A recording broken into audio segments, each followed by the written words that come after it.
নমস্কাৰ প্ৰতিজন নিষ্ঠাবান শ্ৰমিকক শ্ৰমিক দিৱসৰ শুভেচ্ছা জনাই ভিডিঅ'টো আৰম্ভ কৰিছোঁ।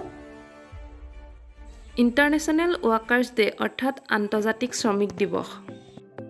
কিছু দেশে এই দিৱসক মে' দিৱস হিচাপেও পালন কৰে।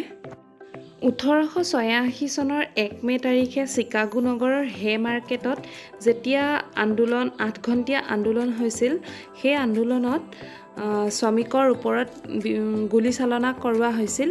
সেই গুলীচালনাৰ বাবে 11জন শ্ৰমিকৰ মৃত্যু হয়।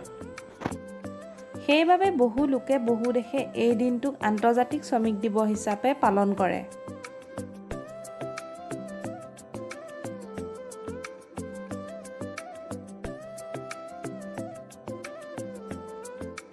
নিৰবিচ্ছিন্ন শ্ৰম আৰু হাতৰ পৰশত পাল পাই উঠা এখন নতুন পৃথিৱীৰ মূল মন্ত্ৰই হৈছে শ্ৰমিকসকল।